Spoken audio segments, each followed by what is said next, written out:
Voilà, avec votre permission, on va commencer. On est aujourd'hui le lundi 13 mai et le cours sera une fois de plus à la mémoire de monsieur et de madame Caïn et aussi pour la guérison totale et définitive d'Avram ben Sultana.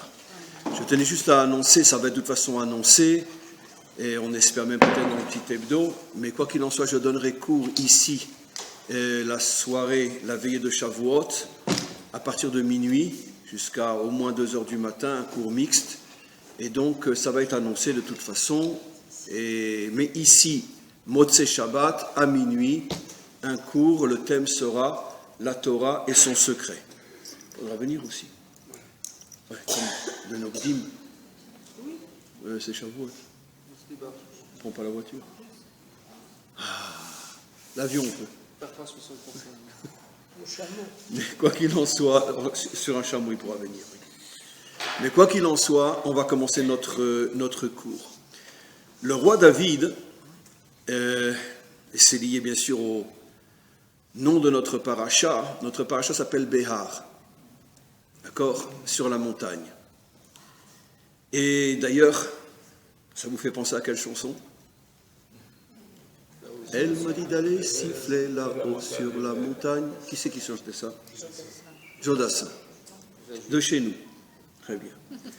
Donc, avant Jodassin, déjà un autre avait parlé de la montagne.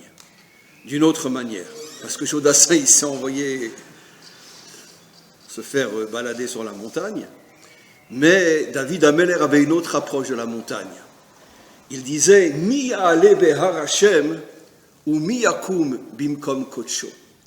Qui aura le mérite de monter sur la montagne d'Hachem? Monter, c'est déjà une chose difficile, mais plus difficile encore, ou miyakum bimkom kodsho. Et qui pourra rester là-haut une fois qu'il y sera? Parce que des fois, on arrive à atteindre un but, mais très vite, hop, on lâche prise parce que les difficultés, les tensions sont tellement difficiles. Un exemple simple, on décide de venir s'installer en Israël, c'est déjà en soi un exploit. Et puis on arrive et on s'aperçoit que c'est encore plus dur que ce qu'on pensait. Et finalement, malheureusement, on repart. Et donc, c'est ce à quoi fait allusion le roi David. Mi ya'ale behar Hashem. Qui est capable de monter sur la montagne d'Hachem? Ou mi yakum bimkom kodsho. Mais pas seulement monter, aussi y rester. C'est le plus difficile. Dans tous les domaines, c'est comme ça. Lui, il prend l'exemple de Har Hashem, bien sûr, on va voir le lien avec notre paracha, mais dans tous les domaines, c'est comme ça. C'est pas évident de décider de se marier. Mais une fois que tu es marié, c'est encore plus difficile de le rester. Et dans tous les domaines, c'est comme ça. Nahon. Et donc, ça dépend qui. Chez moi, il n'y a pas de problème. Mais ça dépend qui. Et donc, quoi qu'il en soit, dans tous les domaines, c'est comme ça. Alors, à quoi fait allusion le roi David? C'est quoi la montagne d'Hachem?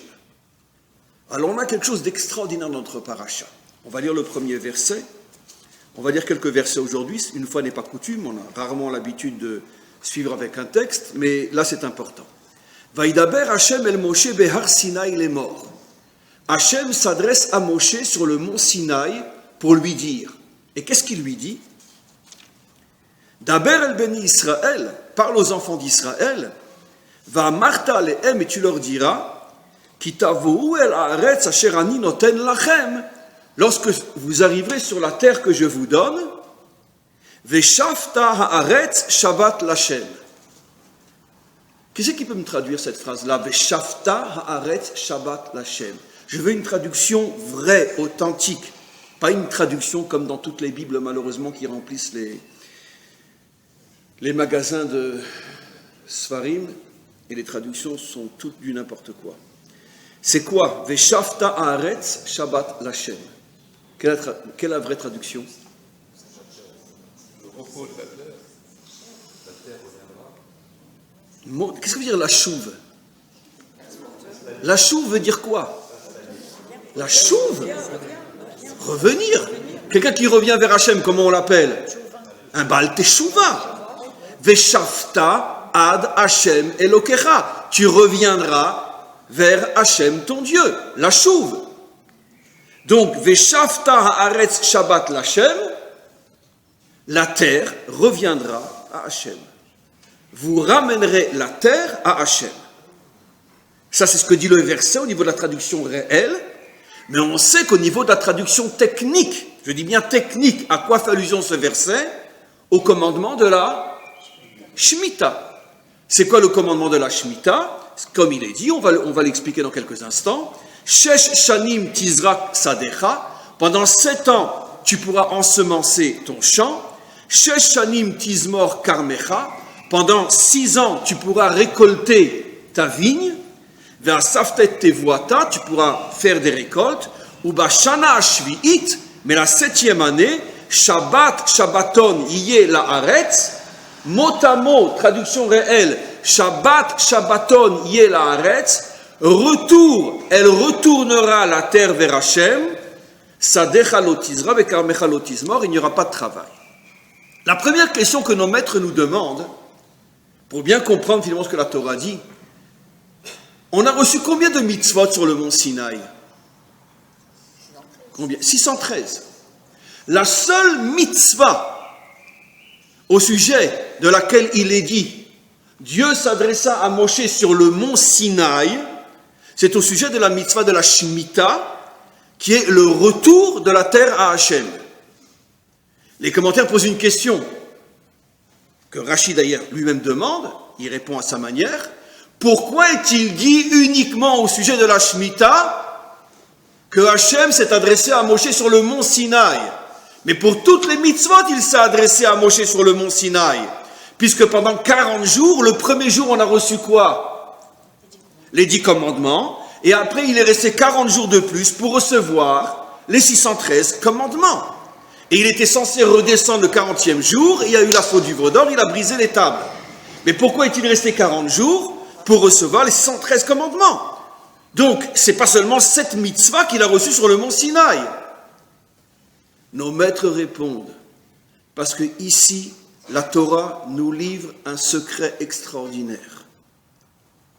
Pourquoi la Torah nous a été donnée? Pourquoi? Très vite, je demande à 2 personnes. Pourquoi la Torah nous a été donnée? Oui. Pour avoir un sens. Non, ça c'est très grave.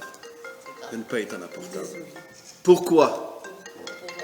Pour avoir un guide de vie. Pour avoir un guide de vie. Pourquoi la Torah nous a été donnée? L'accepter sans se poser de questions. Non, mais pourquoi? Quel est le but? Pourquoi on a la Torah? Pour avancer dans le monde. Pour avoir une règle de vie. Donc vous dites plus ou moins tous et toutes la même chose. Comment? D'accord, mais qu'est-ce qu'elle va nous donner, la Torah? D'accord, on a été choisi pour la Torah, mais qu'est-ce qu'elle va nous donner? Pour être heureux. Le lien avec Hachem. Comment? Pour savoir comment se comporter en Israël. Comment? Le lien avec Hachem, c'est divin. Le lien avec Hachem, on arrête. Vous avez tous et toutes raison, et tous et toutes complètement tort. J'ai dit. Vous avez tous et toutes raison, car ce que vous dites est juste. Mais moi, je n'ai pas posé la question, qu'est-ce que la Torah va nous apporter? J'ai demandé quel est le but, le pourquoi réel de la Torah. Vous avez donné des réponses qui sont toutes justes, mais qui font partie, on pourrait dire, d'un ensemble de réponses justes, mais qui ne touchent pas encore la véritable raison. J'ai compris alors. Oui. C'est-à-dire Hachem va se servir du peuple juif Oui. pour faire, pour qu'on soit le porte-parole de tout ce qu'il veut nous.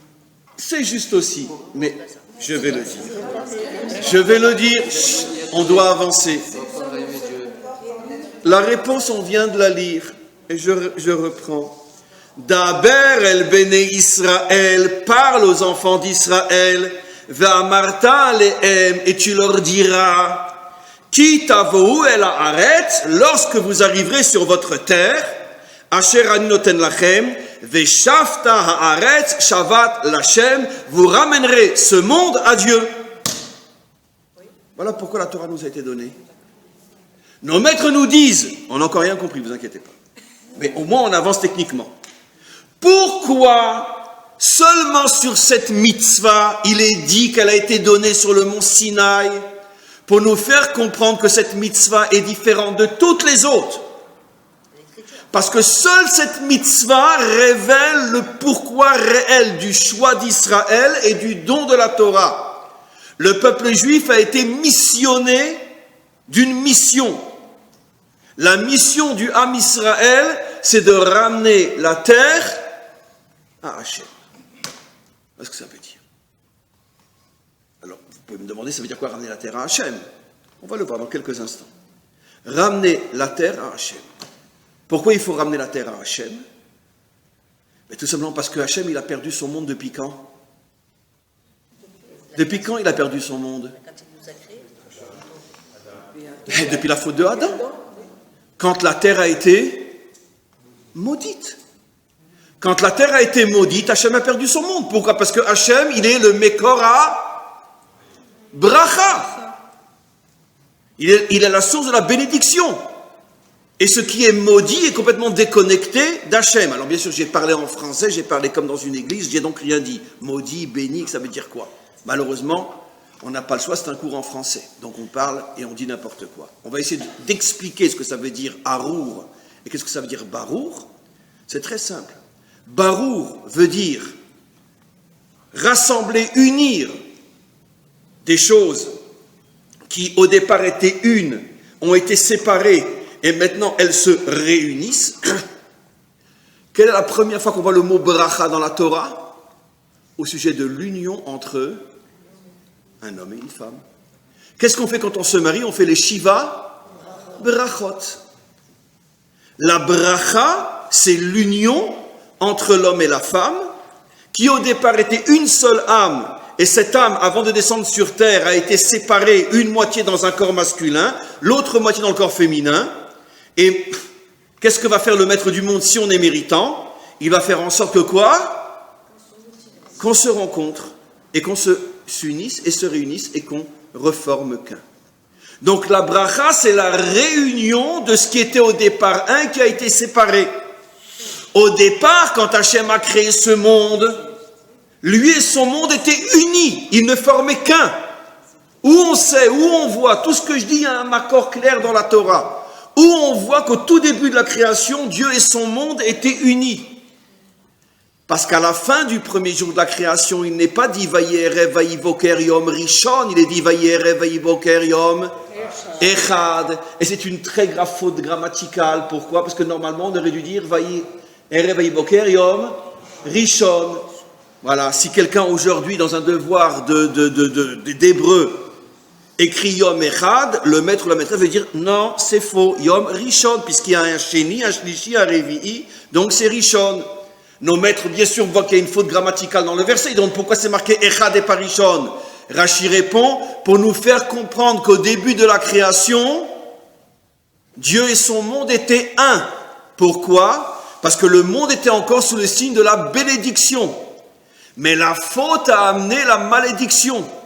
Et c'est quoi la traduction au niveau de la compréhension de quelque chose qui est maudit? C'est quelque chose qui n'arrive plus à se connecter à rien. Depuis la faute de Adam Rishon, le monde est maudit. Alors encore ne le comprenez pas comme à l'église, ou comme dans la magie noire. Comprenez-le avec la sagesse d'un homme qui réfléchit. C'est quoi quelqu'un qui est maudit, qui est Arour? C'est quelqu'un qui n'arrive à se connecter à rien et à personne. Il n'arrive pas à adhérer à quoi que ce soit. Je suis juif, mais moi, j'ai pas envie de la Torah. Je suis juif, j'ai pas envie d'Israël. Je suis un homme, j'ai pas envie de me marier. Je suis marié, j'ai pas envie d'enfant. Il n'y a rien. Il n'arrive pas à se connecter. Il se sent toujours isolé, seul. Il n'arrive pas à se connecter. Comment qu'on voit qu'un homme est béni? Il se marie, il a des enfants. Il vit en Israël, il fait partie de son peuple. Il est avec la Torah, il est avec Hachem, ça c'est la bénédiction. Il est connecté à autre chose que lui-même.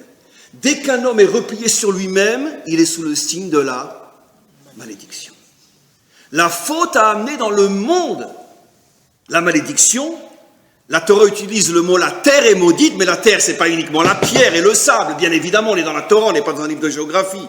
La terre, c'est le monde, c'est l'histoire. Le monde est maudit ça veut dire que plus personne n'arrive à se connecter. Parce que la plus importante de toutes les connexions a été coupée. C'est quoi la plus importante de toutes? Le monde connecté à Hachem. Et voilà pourquoi le peuple juif a été choisi. Voilà pourquoi nous avons reçu la Torah, pour pouvoir ramener le monde à Hachem. Voilà. Sur ça, le roi David dit, et on verra dans quelques instants, pourquoi c'est le roi David qui dit ça, d'Afka lui, et pas un autre prophète. Pourquoi le roi David? On verra dans quelques instants. Mi yahale behar Hachem. Il fait allusion à cette paracha, parashat Behar. Et il dit, quel est le juif qui a compris le sens réel de la Torah et qui arrive à monter sur cette montagne sur laquelle on a reçu le pourquoi réel du don de la Torah, ramener le monde à Hachem. Et pourquoi il dit ça? Parce que 99,9% des juifs ont la Torah, parmi ceux qui l'ont, mais rares sont ceux qui savent l'utiliser, ce pourquoi elle a été donnée. Parce que, pourquoi on a la Torah? Mais pour manger kasher, pour prier, pour mettre les tefilines, pour faire Shabbat, pour avoir un mode de vie, une règle de vie, pour avoir le bonheur, etc. Tout ça c'est juste, d'accord? Mais à quoi ça me fait penser? Ça me fait penser à un homme qui veut offrir pour les, peu importe, 20 ans de mariage, il va offrir un très très beau bijou à son épouse. Bon, si c'est un bijou qui coûte très cher, le boîtier va être très très beau aussi, d'accord? Et donc, il amène le boîtier avec le bijou dedans, et puis l'épouse ouvre le papier, elle voit la boîte, et dit « Oh, qu'est-ce qu'elle est belle, cette boîte !»« Oh, mon chéri, vraiment, tu m'as gâté. » D'accord? « Oh, quelle boîte, hein, un peu veloutée, comme ça, avec des... Oh, qu'est-ce qu'elle est belle, d'accord ?» Et puis elle ouvre la boîte, elle prend le diamant, elle le met de côté, puis elle continue à... « Oh, est-ce qu'elle est belle, cette boîte !» « Ah, mon amour, tu m'as vraiment gâté, hein. Tu m'as pas mis en boîte cette fois-ci. Hein. » Voilà. Ça veut dire que tout ce que vous avez dit, c'est vrai, mais c'est la boîte, c'est pas le diamant. C'est pas le diamant. Et David dit, Mi ale behar Hachem, parce que ramener le monde à Hachem, il n'y a rien de plus difficile que ça. Et on va expliquer pourquoi. On continue. On a déjà lu. Pendant 6 ans, dit la Torah, tu ensemenceras ta terre, ça fait allusion aux céréales, et tu récolteras ta vigne pour en faire du vin. Pourquoi 6 ans et la 7e année? Nos maîtres expliquent. On est bien sûr dans la Torah. Donc la Torah ne commence à être la Torah qu'à partir du moment où on la décrypte et on trouve ce qui est caché derrière les versets. C'est là que commence la vraie Torah. Nos maîtres disent les 6 ans font allusion à ce qu'on appelle le tikkun hamidot, la réparation ou la construction plutôt de ces midot, de ces qualités, qui sont au nombre de combien? De 6. Les 6 qualités fondamentales. La 7e, c'est la malroute. On va y arriver. C'est la Shemitah. Mais les 6 qualités fondamentales par rapport aux 6 personnages fondamentaux, Avraham, Yitzhak, Yaakov, Moshe, Aaron, Yosef. Les 6 qualités fondamentales. C'est la raison pour laquelle, quand la Torah nous a été donnée, nos maîtres nous disent que les louchot, avec quelle mesure? 6 sur 6. 6 tfachim sur 6 tfachim. Ça veut dire à peu près 60 cm. C'était des carrés. 6 sur 6. Pourquoi 6 sur 6? Pour nous dire que tant que tu as des mauvaises midotes, il n'y a aucune chance que tu reçoives la Torah. Tu peux croire que tu as la Torah, mais tu n'as pas la Torah tant que tu as des mauvaises midotes. Et on va voir dans quelques instants, c'est quoi le critère pour savoir si on a des bonnes midotes ou pas, on va y arriver. Donc d'abord, fais le tikkun des midotes. Pourquoi la Torah fait allusion au blé et à la vigne? Nos maîtres nous disent, le blé fait allusion à toutes les qualités qui sont du côté de la bonté, et la vigne fait allusion à toutes les qualités qui sont du côté de la sévérité. Pourquoi? Parce que le vin, il est rouge, édom, esav. Et le blanc, ça fait allusion au chesed. Le rouge fait allusion à la gvoura. Parce que bien qu'il y a 6 qualités, fondamentalement, elles se divisent en 2 grandes catégories. Travailler sur la qualité qui est la bonté, et travailler sur la qualité qui est la justice ou la rigueur. Il faut savoir quand ouvrir la main et quand fermer la main. Il faut savoir quand caresser et quand gifler. Oui, il y a des moments où il faut gifler, bien évidemment. Et cette gestion des midotes, c'est ce qu'il y a de plus difficile. Et elles sont au nombre de 6. La 7e, c'est quoi?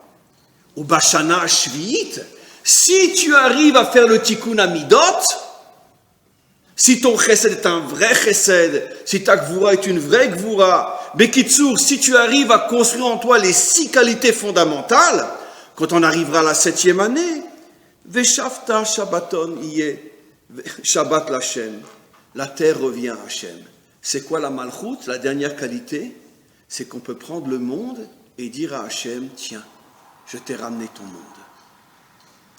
Essayons de comprendre de la manière la plus simple. Pourquoi les défauts nous empêchent de ramener le monde à Hachem?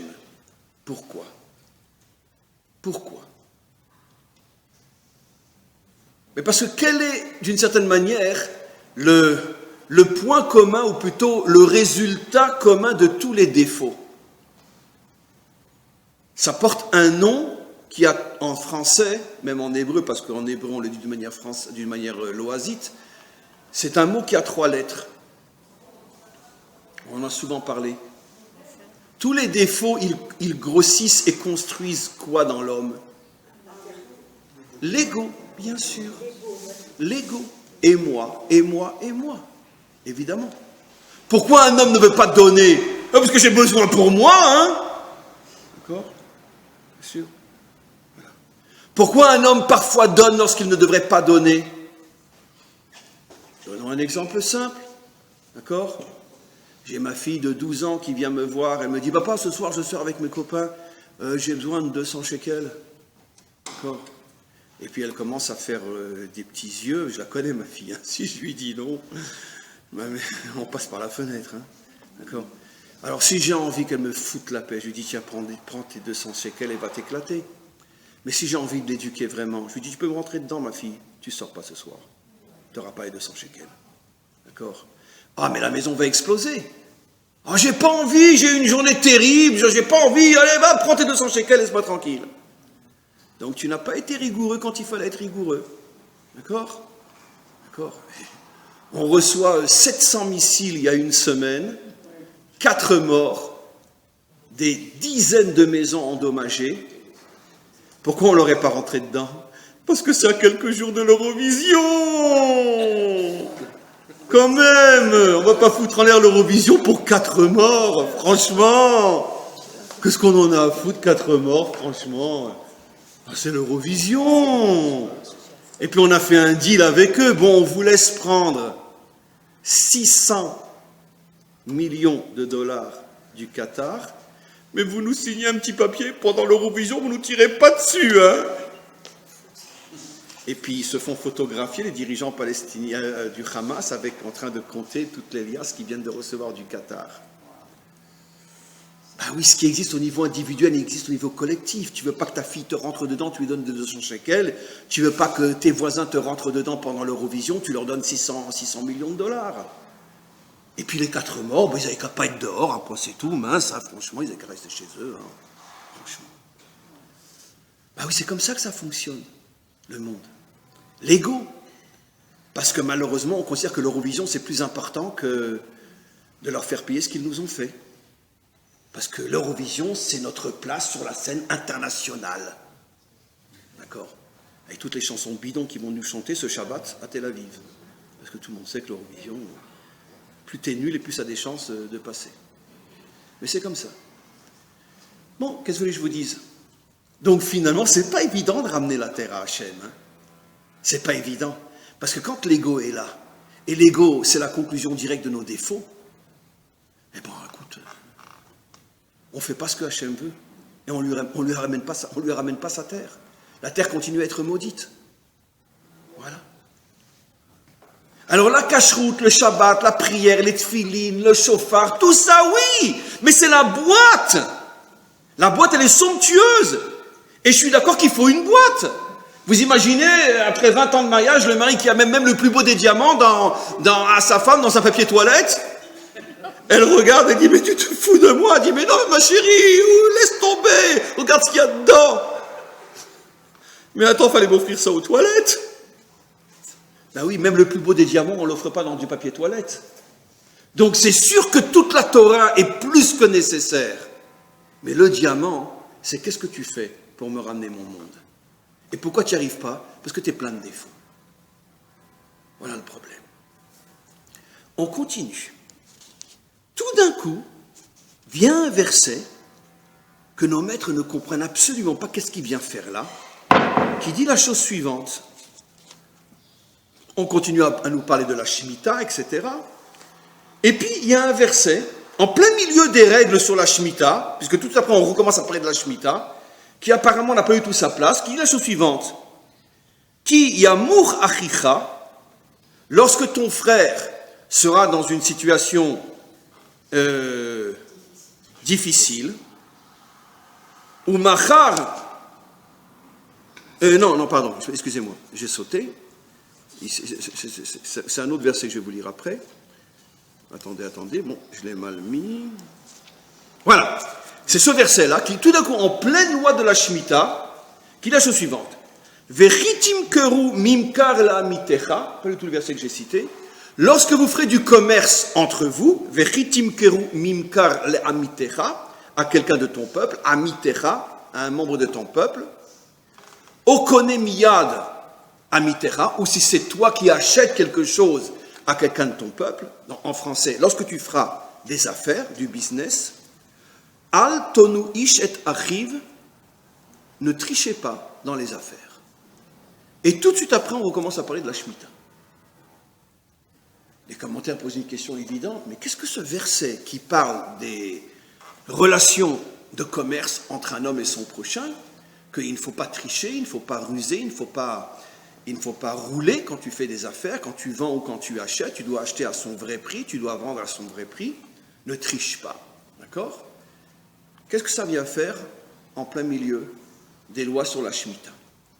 Nos maîtres expliquent une chose extraordinaire. Et là, on va comprendre pourquoi le roi David dit « Miya lebehar Hashem ». La Torah est en train ici de nous donner le critère pour savoir si on a véritablement construit nos midot. Comment? Ah, moi, je suis un bon juif, hein, moi, je mange kasher les méhadrines, je fais 3 prières par jour et je fais partie des 10 premiers arrivés au minyan tous les matins. Ouais. Et quand j'achète en étrog, j'achète le plus cher, 300 shekels. Est-ce que je pourrais t'accompagner dans ton bureau d'affaires? Bon, écoute, c'est pas tellement l'endroit où j'aimerais que tu me suives, hein, parce que tu sais, là-bas, je pourrais te suivre, j'aimerais passer une journée à côté de toi, voir un petit peu comment tu traites tes affaires. Comment je traite mes affaires? Mais comme tout le monde, c'est la jungle, qu'est-ce que tu crois? Et si je tape pas le premier, je me fais bouffer, hein. Très bien. Ah, mais tu manges les méhadrines. Hein. Ah oui, les méhadrines, mina méhadrines. Hein. Pas seulement les méhadrines, mina méhadrines. J'ai monté d'un cran. Ah, mais les affaires, c'est la jungle, donc tu tapes le premier. Eh bien, sache que tu n'as pas la Torah. Pourquoi? Ici, ça on l'a déjà expliqué, mais ici on le voit de nos propres yeux. La Torah nous dit, tant qu'un homme n'est pas droit dans ce monde matériel, sa Torah, on n'en a strictement rien à outre. D'accord? Il peut la jeter à la poubelle. Sa cacheroute, son Shabbat, son tout ce que vous voulez, ça vaut rien. Parce que le seul critère pour savoir si tu as fait vraiment le tikkun hamidot, c'est comment tu es lorsque tu vends et que tu achètes. Voilà. La Gemara raconte une histoire extraordinaire d'un, vous savez, à l'époque du Talmud, tous les grands d'Israël travaillaient. Ce n'était pas un homme qui ne faisait qu'étudier. Ils avaient tous des affaires. Et il y en avait un qui était vendeur dans un magasin et il vendait des choses qui n'avait pas vraiment un prix fixe. Bon, ça variait à 10% de plus ou 10% de moins. Ça existe dans les ventes d'aujourd'hui. C'est pas comme le pain ou le lait qui a un prix fixé par l'État. Plus ou moins. Et puis, il voit rentrer quelqu'un dans le magasin, d'accord, et puis qui avait l'air de quelqu'un de très simple, pas riche du tout. Et puis, il se dit, bon, ben, s'il me demande l'objet, bon, à lui, je vois, c'est même pas la peine d'augmenter le prix de 10%, ce qui était autorisé, puisqu'il n'y avait pas de prix fixe, ça peut varier, parce que nos maîtres, c'est pas 10%, en vérité, c'est un sixième. Un sixième peut varier, un sixième de plus ou un sixième de moins. Bon, peu importe, on va parler de 10%. Et bon, il voit l'allure qu'il a, il dit, bon, c'est pas la peine que j'essaye de mettre le prix le plus élevé, parce qu'il ne me l'achètera pas, donc il pense dans sa tête, je lui donnerai à 100, au lieu de lui donner à 120. Et puis bon, ils se font les présentations, qui tu es, etc. Il lui explique d'où il vient, il est propriétaire de plusieurs terres, de plusieurs hôtels, etc. Il lui explique, tu sais, bon, j'ai mis un habit très très simple parce que comme je voyage, je ne voulais pas non plus attirer tous les yeux sur moi, donc je me suis habillé comme un simple commerçant. Et l'autre, il se rend compte que finalement, il aurait pu lui vendre cet objet à 120. Il n'a encore rien dit, c'est une pensée uniquement, d'accord? Et l'autre demande, bon, je voudrais acheter ça, combien ça coûte? Il lui dit 100. Alors, l'autre le regarde, dit quoi? 100? Tiens, mais c'est marrant, moi j'ai un copain, c'est pour ça que je suis venu chez toi, parce que j'ai vu les objets sont de bonne qualité. J'ai un copain qui a acheté il y a quelques mois chez toi le même objet, c'était 120. Pourquoi tu me le vends 100? Et il lui dit la vérité, il lui dit, regarde, quand tu es rentré dans mon magasin, je pensais que tu n'avais pas les moyens de l'acheter à 120, d'accord? Et dans ma tête, j'ai décidé que je le vendrais à 100, et je te le vends à 100, et pas à 120. L'autre lui rajoute 20. Il dit, j'ai pas de problème à te donner 20 de plus. Il dit, hey, tu veux ma peau? Tu veux que je meure? Comment je veux te meurs? Je te donne 20 de plus. Il dit, mais tu connais pas le verset qui dit, sonne matanot, yirye, si quelqu'un veut vivre longtemps, il doit refuser les cadeaux. Ça veut dire la gratuité. Comme ça, il y a un verset qui dit, n'accepte pas les cadeaux, parce que ça porte atteinte à ta vie. Parce qu'un homme fort, il se construit tout seul, il n'a pas besoin des cadeaux des autres. Et donc, il a refusé les 20. Vous comprenez pourquoi le roi David dit Miyale Be'ar Hashem ou Miyakum Bimkom Kodsho? Vous en connaissez beaucoup des gens comme ça qui sont capables d'honorer une simple pensée alors que d'augmenter le prix, ce n'est pas du tout une faute. Mais à partir du moment où il a pensé qu'il le vendrait à 100, il ne le vendra pas à 120. À combien plus forte raison que ce genre d'hommes ne feront pas les fautes et les falsifications que font tous dans le monde des affaires aujourd'hui, et de toute façon dans le monde de la vie en général aujourd'hui. D'accord? Bien sûr. Dans tous les domaines. Pas seulement dans le commerce.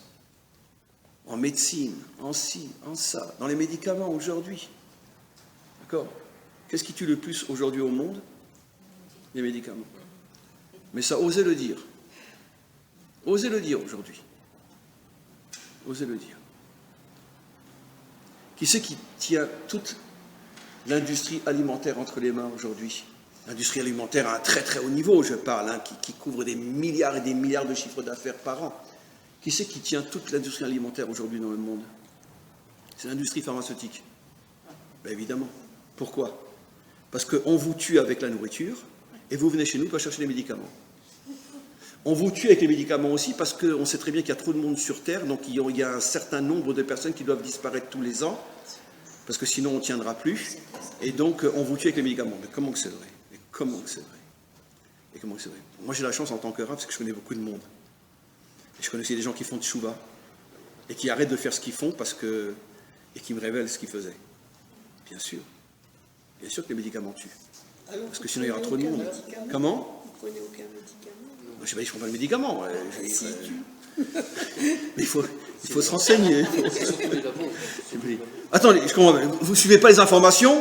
Tous les 2-3 ans, on nous révèle que ce médicament qui est sur le marché depuis 10-15 ans, finalement, on s'est aperçu qu'il est la cause de maladies terribles. Récemment, on a révélé ça sur les cachets contre le mal de tête, qui sont à la base de... Comment? Hein? Oui. Comment? Paracétamol.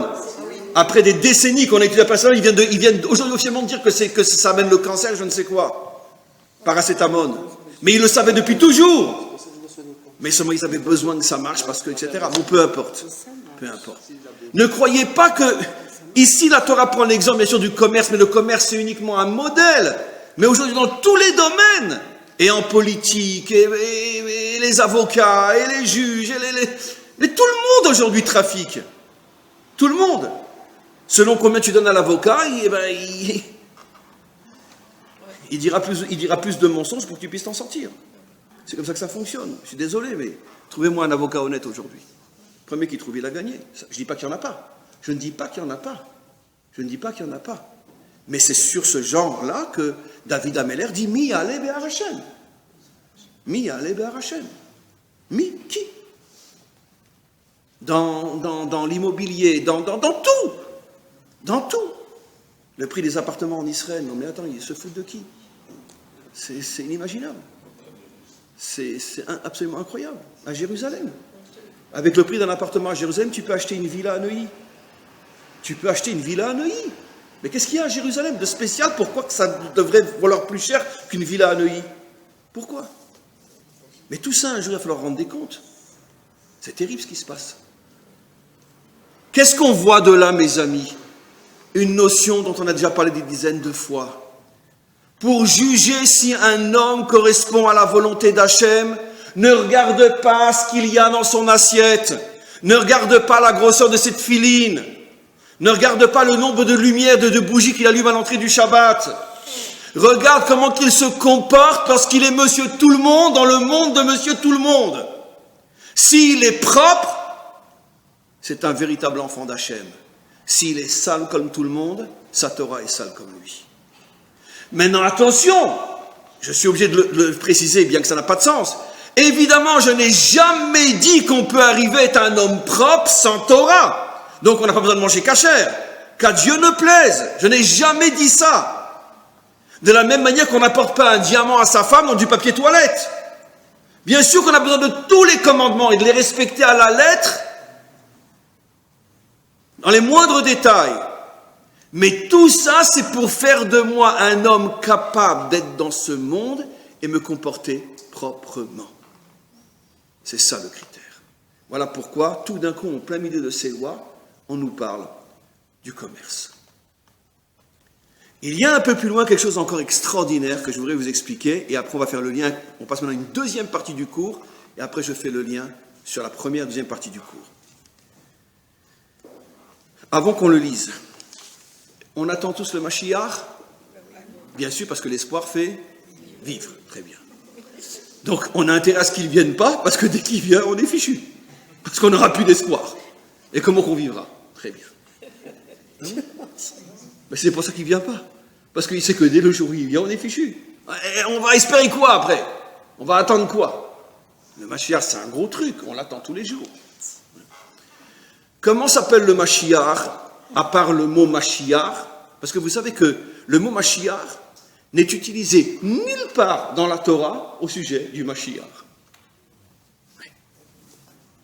Vous savez qu'il y avait un jour quelqu'un qu'on a appelé Mashiach, pas dans la Torah de Moshe, dans la Bible, donc à l'époque des rois et des juges. On l'a appelé Mashiach Hashem. Est-ce qu'à votre avis c'est un homme bien? C'est un homme bien, pas bien. Nos maîtres nous disent qu'il passait ses journées à coucher avec sa chienne. Non, je suis désolé, c'est pas de moi. Mais il s'appelle Mashiach Hashem, pourquoi? Parce qu'il a fait beaucoup de bien au peuple juif. Il s'appelait le roi Koresh, Cyrus. C'est lui qui a libéré les Juifs de Babylonie et qui les a invités à rentrer chez eux pour reconstruire leur terre. D'accord? Bon, le pauvre était naïf. Il ne savait pas que quand tu dis à un Juif, quitte l'exil et rentre chez toi, les seuls qui n'écouteront pas, c'est les Juifs. Très bien. Donc, ils ne sont pas rentrés. Seulement une toute petite partie sont rentrés, mais la majorité ne sont pas rentrés. Pourquoi? Parce qu'à partir du moment où l'exil est passé des mains des Babyloniens entre les mains des Perses, c'était Miami, Los Angeles, Manhattan. Et donc, on n'avait plus envie de rentrer. Et donc, ils ne sont pas rentrés. Seulement ceux qui n'avaient pas réussi dans les affaires ni rien sont partis avec Ezra, ils sont rentrés. Les autres sont restés. 90% sont restés. Mais en tout cas, le roi Koresh a donné de l'argent, une armée, il a protégé le petit groupe de quelques dizaines de milliers de juifs qui sont rentrés, il les a protégés pour qu'ils commencent à reconstruire leur terre. Mais nos maîtres nous disent, c'est une tradition historique qu'ils ont de leur maître, qu'ils l'ont de leur maître, etc. Ça ne s'est pas passé il y a 150 millions d'années, ça s'est passé il y a 3000 ans, donc ce n'est pas des choses qu'on oublie, que sur le plan de sa vie personnelle, c'était un homme extrêmement débauché. C'était un grand ami des Juifs et d'Israël, mais un très grand débauché dans sa vie. De toute ressemblance avec un personnage très connu aujourd'hui n'est que... On n'a pas le droit de le citer, parce qu'on doit le respecter. Mais c'est marrant comme ça ressemble. Je dis toujours, c'est marrant parce que 2 générations après Cyrus, qui était un homme sur le plan privé, un très grand débauché, sur le plan, on pourrait dire, historique, un très grand ami des Juifs et d'Israël, 2 générations après, qui est sorti du même pays? Aman, qui voulait génocider les Juifs. Et comme on sait très bien que la Torah, c'est le modèle de toute l'histoire humaine, je vous laisse deviner, dans quelques années, d'où va sortir le nouveau Aman. À partir du moment où on a un Cyrus aujourd'hui à la tête du pays qui est notre plus proche ami, parce qu'il correspond en tout point au Cyrus biblique, est absolument clair que dans quelques années, on le verra encore, j'ai toujours dit, dès que les démocrates reviennent au pouvoir, l'Amérique devient les années 30.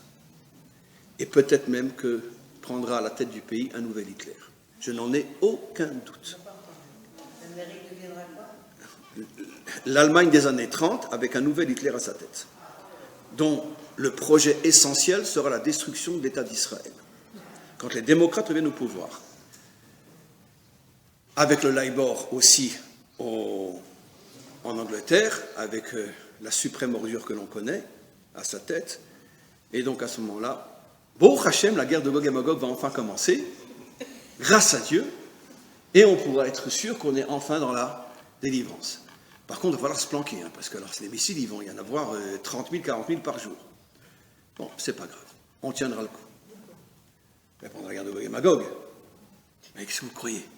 C'est 30 000, 40 000 missiles par jour qui vont tomber sur Israël. Mais c'est pas grave, on s'en sortira. Très bien. Écoutez, c'est comme une femme qui dit moi je voudrais bien que mon enfant sorte, mais je voudrais vraiment un accouchement comme si j'étais au cinéma. Je suis désolé, madame. Tu vas saigner, tu vas hurler, bon, je ne parle pas de la péridurale, mais peu importe. Tu vas être déchiré, tu vas jurer que c'est la dernière fois que tu es enceinte. Et il n'y a pas le choix, ma fille. Tu veux accoucher, tu passes à la casserole. Si on veut que le Mashiach naisse, il va falloir en baver. Très bien. Mais pour l'instant, grâce à Dieu, on a encore Cyrus à la tête des États-Unis et qu'on a encore quelques années devant nous, si Dieu veut. Quoi qu'il en soit, lui est appelé Mashiach Hashem. Il est appelé Mashiach Hashem. Un homme qui, encore une fois, était un grand ami d'Israël, mais sur le plan de ses mœurs, nos maîtres nous disent un idolâtre, un débauché. C'était même pas avec des femmes, c'était avec sa chienne. Incroyable. Donc ce n'est pas une contradiction. Et il est appelé Mashiach Hashem. Regardez dans la Bible. Mashiach Hashem, Cyrus, Koresh. Les Kohanim sont appelés aussi Mashiach Hashem, les Kohanim chez nous. Mais le nom Mashiach Hashem n'est jamais donné dans la Torah au Mashiach. Comment qu'on l'appelle dans la Torah, le Mashiach? Non, ça c'est dans la tradition orale, je parle dans la Torah écrite. Dans tout le Tanakh, le Mashiach ne s'appelle pas Mashiach. Quel est le nom qu'on donne au Mashiach dans la Torah écrite? Non, un mot qu'on connaît. Un mot qu'on connaît, ça c'est déjà du drash. Il vient un envoyé. Un envoyé, mais un nom que tout le monde connaît. Comment qu'on l'appelle? Non, ça c'est Mashiach. Ouin, ça veut dire Mashiach. Comment qu'on l'appelle? Comment? Meler, oui, mais un Meler peut ne pas être Mashiach. Un mot qui veut dire libérateur. Goël. Goël Tzedek. Goël. Géoula. Géoula, ça a quelle valeur numérique, Géoula? Adam. La délivrance fera de nous des hommes. Adam. Même valeur numérique. Comment qu'on appelle celui qui apportera la délivrance? Le Goël. Et ça, des dizaines de fois dans toute la Bible, on appelle le libérateur le Goël. Donc le libérateur, le Goël, c'est celui qui viendra libérer Israël et libérer le monde. Et on l'appelle souvent dans les prophètes Goel Tzedek. Il va libérer la justice. Pourquoi il va libérer la justice? Parce que de toutes les qualités, quelle est la qualité qui est la plus enterrée? C'est la justice. On vit dans un monde injuste comme c'est pas possible. Il n'y a aucune justice dans ce monde. Il y a une grande vitrine de Noël, ça oui. Mais derrière la vitrine, dans le magasin, il n'y a rien. Pas de justice dans ce monde. Donc, il s'appelle Goel Tzedek. Il va libérer la justice. Et puis c'est le Goel. Alors mes amis, on va lire maintenant ensemble dans notre paracha un passage extraordinaire. Extraordinaire. On a encore un petit quart d'heure fabuleux. Ki yamur achicha. C'est là ce que je vais commencer tout à l'heure. Lorsque ton frère s'appauvrira, ou machar me'achuzato, et il sera obligé de vendre une partie de ses terres ancestrales. Vous savez que quand les Juifs sont rentrés en Israël, la terre a été distribuée en 12 parties, et chaque tribu avait son endroit en Israël, et chaque personne de la tribu avait son endroit dans l'endroit de la tribu. Et c'est ce qu'on appelle la terre ancestrale, une terre qui ne peut pas être vendue pour l'éternité, elle peut être vendue au maximum pour combien de temps? 50 ans, elle revient au Yovel. Tous les 50 ans, cette terre revient à la famille qui était propriétaire à l'origine. Alors regardez ce que dit le verset. Ki yamur achicha ou machar me'achuzato, lorsque un de tes frères s'appauvrira et qu'il devra vendre une partie de sa terre ancestrale, ou ba goalo, viendra son goel, son libérateur, akarov elav, vegaal et mimkar achiv, et il rachètera la terre de son frère. J'explique. Et bien sûr, on s'étonne sur le mot Goël. Qu'est-ce que le mot Goël vient faire là? Vous allez voir, c'est fabuleux. Surtout après Yom Ha'atzmaut, on va découvrir quelque chose d'extraordinaire. Il y a une loi que si, par exemple, je manquais d'argent, j'ai dû vendre une terre ancestrale. D'accord? Je l'ai vendue en bonne et due forme. Au plus tard, elle me revient au Yovel. Si je suis à 40 ans du Yovel, dans 40 ans. Si je suis à 20 ans du Yovel, dans 20 ans. Si je suis à 50 ans du Yovel, dans 50 ans. Mais si j'ai quelqu'un de ma famille qui, lui, veut racheter la terre pour me la redonner et il s'arrange avec moi pour que je lui rembourse sur 20 ans, sur 30 ans, parce qu'il a des gros moyens. Il va chez l'acheteur, il dit, écoute, tu as acheté cette terre, mais moi, je la redonne à son propriétaire. Comme c'est une terre ancestrale, l'acheteur n'a pas le droit de la garder. Par contre, il récupère tout son argent. Il récupère l'argent. Donc, celui qui vient racheter la terre donne l'argent à l'acheteur, on reprend la terre est redonnée à son propriétaire, et le propriétaire s'arrange avec celui qui a racheté la terre. Ils font un deal ensemble, en combien de temps il lui remboursera. Ça peut être aussi un don. Si c'est un milliardaire et qu'il veut pour lui 1 million de shekels, c'est pas grand-chose, il va là, je te fais un cadeau d'1 million de shekels, prends ta terre, je te la redonne. Très bien, c'est possible. Mais non. Ce passage, on le comprend très bien. Mais pourquoi celui qui rachète la terre s'appelle un Goël? Qu'est-ce que le mot Goël vient faire là-dedans? Goël, c'est un libérateur. Pourquoi un Goël?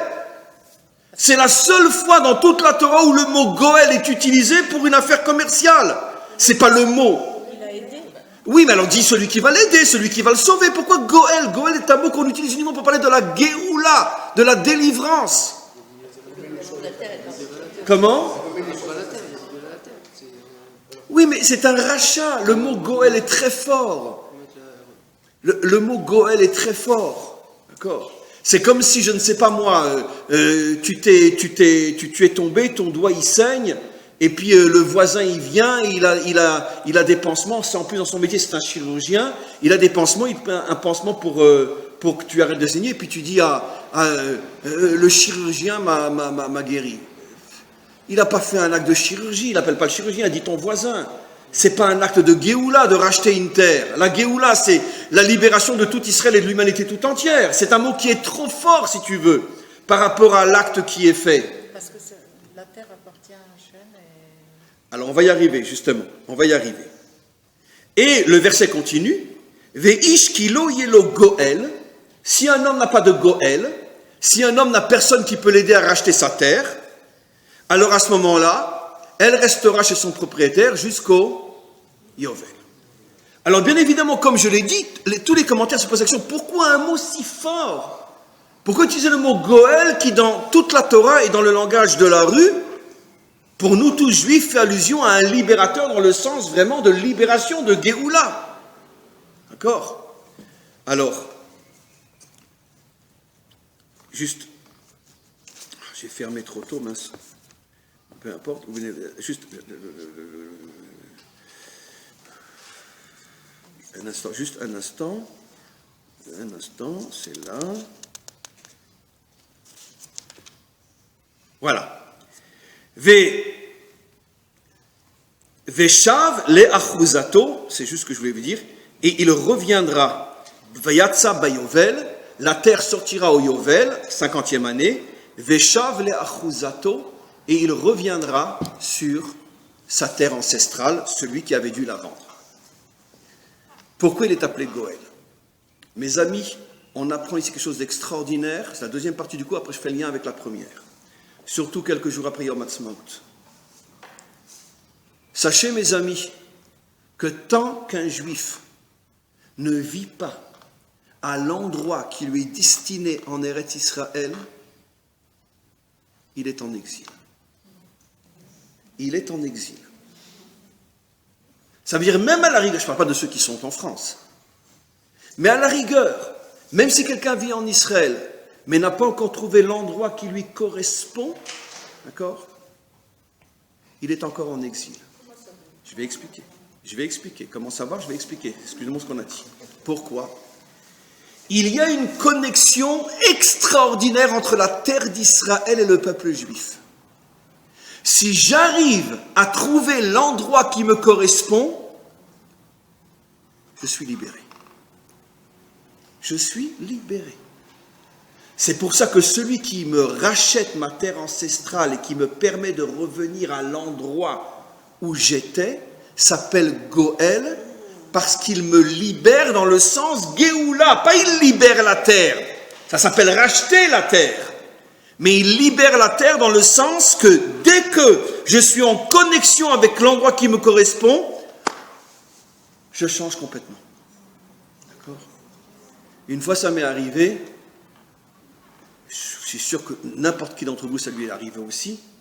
On rencontre quelqu'un qui vit à Ashdod ou à Beersheba, etc. Et il te sort dans la conversation, oh, si j'avais eu les moyens, j'aurais acheté à Jérusalem. Qu'est-ce que vous devez lui répondre? T'inquiète pas, tu les auras un jour, tu pourras venir à Jérusalem. Mais il faut lui répondre, mais dis merci à Hachem. Mais ton endroit, c'est peut-être Beersheba. Sache que si tu étais à Jérusalem, et Jérusalem, c'est pas ton endroit, ben c'est comme si tu étais à Paris. Tu n'aurais aucune connexion avec la puissance de la terre qui va se libérer en toi grâce à cette connexion. Mais c'est comme une prise, les amis. J'ai acheté qu'on appelle ça, une lampe, pas une lampe, un abat-jour magnifique, d'accord? Ben, j'ai un fil, j'ai une prise, d'accord? Mais moi je m'entête, je veux absolument la prise, je veux la faire rentrer dans ce mur-là, d'accord? Mais là il n'y a pas de prise, c'est pas grave, hein? Je suis têtu comme un juif, je prends la prise, d'accord? J'amène un marteau et je tape dessus, je casse le mur, je casse la prise, il n'y a pas de lumière. Par contre, si tu t'entêtes pas et que tu prends la prise et que tu la mets tout simplement à l'endroit où il faut la mettre, waouh, tout d'un coup la lumière. Parce que pour qu'il y ait la lumière, il faut que tu mettes la prise à l'endroit qui lui correspond. Si l'électricien va se construire une prise, mais peu importe, il faut la prise. Le premier endroit, et le lien n'est pas par hasard, il y a deux choses qui nous connectent à notre délivrance. Deux choses sur terre, à part Hachem bien sûr. Je parle deux choses créées qui nous connectent à notre délivrance intérieure. La terre, si je suis pas seulement en Israël, mais si je suis à l'endroit qui me correspond. Et quelle est la deuxième chose qui me libère? Le rave. Ça dépend. Si c'est un rave âgé, pas tellement.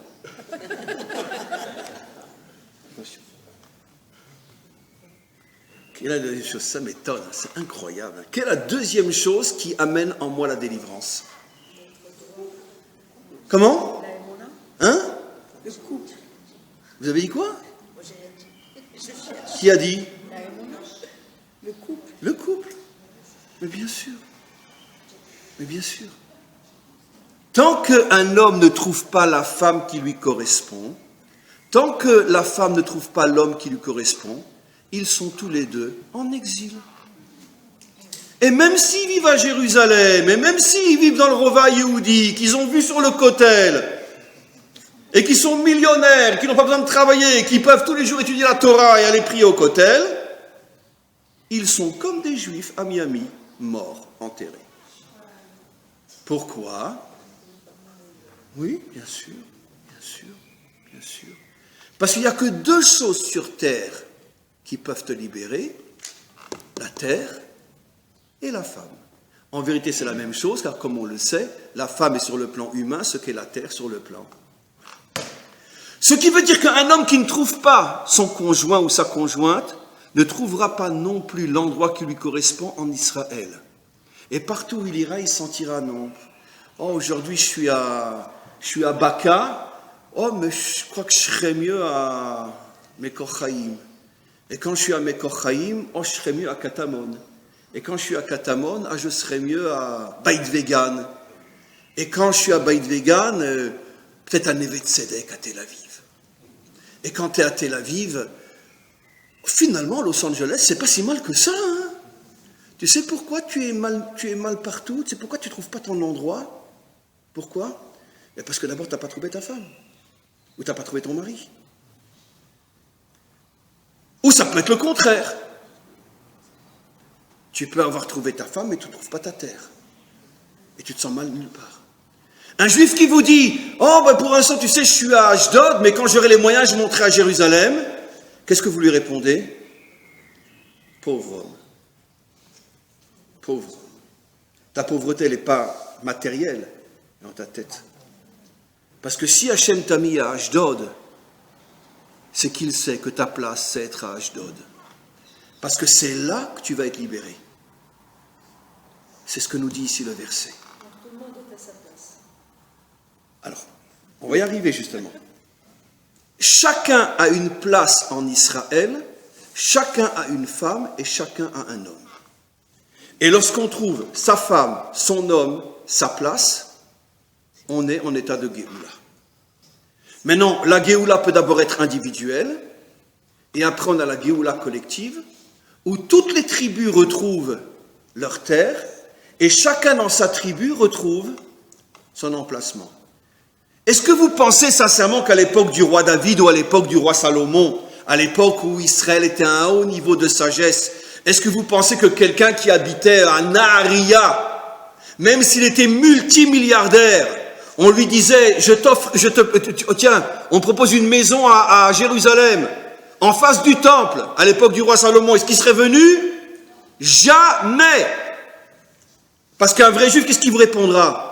Mais si la providence m'a mis à Naharia, c'est que ma connexion avec le maître du monde passe par l'endroit précis où je me trouve. C'est là ma prise, et si je bouge, je suis comme un lampadaire sans prise, je vais être dans l'obscurité totale.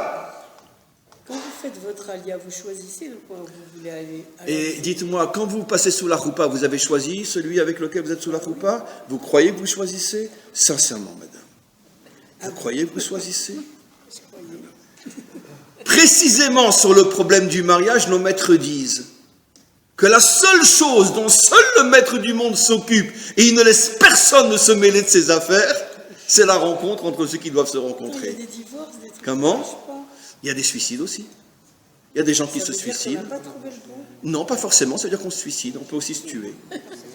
On peut aussi se tuer. Le maître du monde nous laisse nous tuer. Ça veut dire que si tu es marié avec ta bat zoug et que tu divorces, tu t'es suicidé. Mais le maître du monde ne va pas t'empêcher de te tuer si tu veux te tuer. Absolument. De même, si tu vis en Israël, à l'endroit où tu devrais vivre, mais tu as en tête, comme tous les malades mentaux, que si je ne suis pas à Jérusalem, je suis un pauvre type, d'accord? Et que tu quittes l'endroit où tu es pour vivre à Jérusalem, eh bien tu divorces de l'endroit qui était le seul qui pouvait te construire en tant que juif, et tu vas être un exilé toute ta vie, même à Jérusalem. Fais attention, chaque endroit où tu vis est peut-être l'endroit de ta délivrance. Chaque personne avec laquelle tu vis est peut-être le Goël dont tu as besoin. Comment? La location, c'est une forme d'achat aussi, tant qu'on y est. Alors, ça veut dire que pour l'instant, effectivement, un locataire, ça veut dire qu'on n'est pas encore fixé, ça veut dire qu'on n'a pas encore trouvé son endroit de Géoula. Mais est-ce que l'attirance qu'on a pour un lieu ne peut pas être signe que... L'attirance, mais le problème, c'est savoir qui te la met en tête. Pourquoi tu as décidé de te marier avec cette femme-là? Ah, parce qu'elle me plaît. Mais juste une minute, pour faire le lien entre la première partie du cours et la deuxième partie du cours. Je suis obligé de terminer parce qu'il est très très tard. Première partie du cours, deuxième partie du cours. Dans la deuxième partie du cours, on a vu que la raison pour laquelle le rachat d'une terre ancestrale s'appelle Géoula, c'est pour nous faire comprendre que vivre en Israël, c'est bien plus que simplement vivre dans une terre avec un beau peuple et un beau pays comme les Américains, comme les Français ou comme ce que vous voulez. Non. Pour nous, vivre en Israël, c'est atteindre sa Géoula, sur le plan individuel et sur le plan collectif. C'est pour ça que celui qui rachète la terre s'appelle un Goël.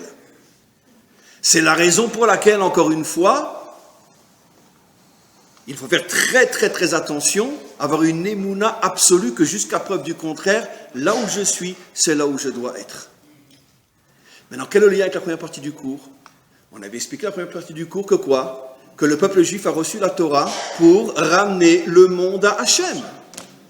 Mais comment je peux ramener le monde à Hachem si partout où je suis, je me sens pas bien? Et j'aime pas ce monde.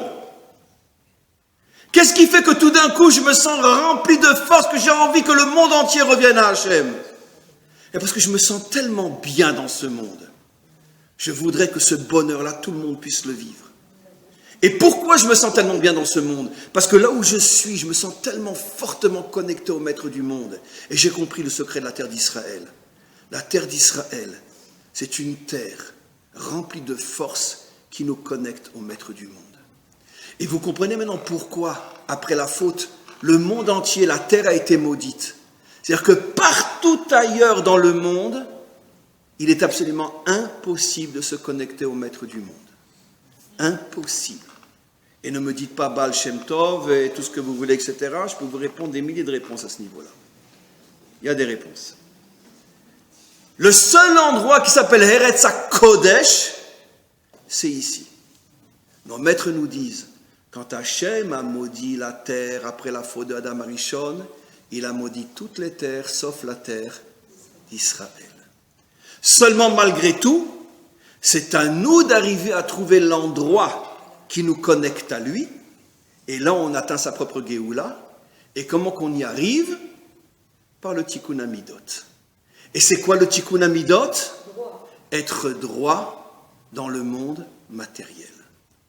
Comme on l'a expliqué, le Tikkun Amidot, c'est pas uniquement le côté culte spirituel de la Torah, c'est essentiellement comment tu es dans ce monde matériel, dans les affaires, dans ce monde matériel, lorsque tu as les mêmes problèmes que n'importe qui d'autre, mais tu ne te comportes pas comme les autres, comme on l'a vu dans le verset, c'est là que tu as le Tikkun Amidot.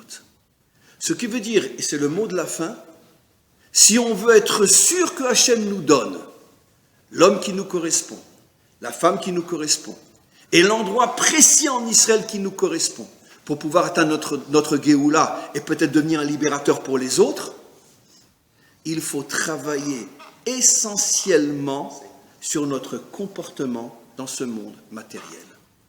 Et tous les problèmes qu'on a sur Terre sont la conséquence directe du fait qu'on n'est pas un homme droit dans notre vie matérielle.